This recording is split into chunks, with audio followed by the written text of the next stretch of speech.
14वीं शताब्दी में मदुरई तक सुल्तानों का शासन था। सल्तनत का काल भयानक जुल्म और अत्याचार का काल था। मदुरई स्थानीकर वरलारू के अनुसार शिव और विष्णु मंदिरों और टैंकों, पुष्करणियों को नष्ट कर दिया गया, छवियों को विकृत कर दिया गया और मंदिर के खजाने को लूट लिया गया। मदुरई के बगीचे में नारियल के पेड़ों को काट दिया गया था और उनके स्थानों को खूंटों की कतारों से ढक दिया गया था, जिनमें से कई मानव खोपड़ियां एक साथ लटकी हुई थीं और कैसे तम्रपर्णी नदीवध की गई गायों के खून से लाल हो रही थी। हिंदुओं को बंदी बना लिया जाता था और उन्हें उनकी पत्नियों और बच्चों सहित सूली पर चढ़ा दिया जाता था। ऐसे में एक वीर राजकुमार कुमार कंपन का उदय होता है। कुमार कंपन विजयनगर का संस्थापक बुक्का राया के दूसरे पुत्र थे।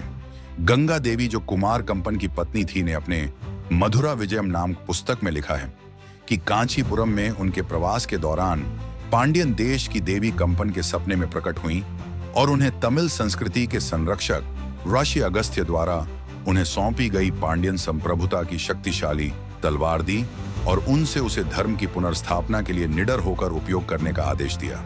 इसके बाद कंपन का मदुरई के विरुद्ध अभियान शुरू हुआ और उसने सुल्तान अलाउद दिन सिकंदर शाह को युद्ध में हराया और सुल्तान के शासन का अंत किया। कुमार कंपन ने इस विजय के बाद विजयनगर साम्राज्य के वायसराय के रूप में तमिल देश का प्रशासन चलाया।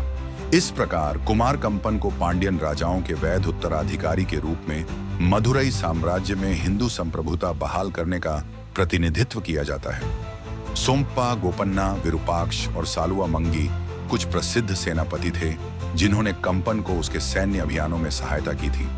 कुमार कंपन ने अपनी विजय के बाद दक्षिण भारत के कई मंदिरों में पूजा को पुनर्जीवित किया जो मुस्लिम शासन के दौरान खराब स्थिति में थे।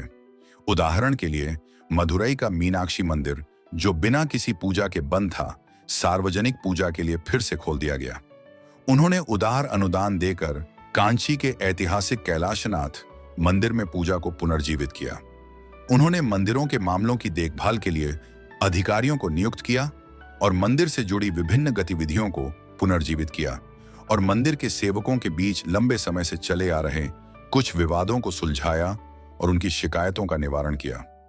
उन्होंने कई मंदिरों का जीर्णोद्धार, मरम्मत और पुनर्निर्माण किया जो मुस्लिम शासन के दौरान क्षतिग्रस्त हो गए थे। कंपन के शासन के दौरान मूर्तियों का पुनर्निर्माण और पुनरुद्धार किया गया था। इसके अलावा गायों, बगीचों, गांवों और सोने की भारी मात्रा में धन का अनुदान दिया गया, जिससे मंदिरों को त्योहार मनाने में मदद मिली।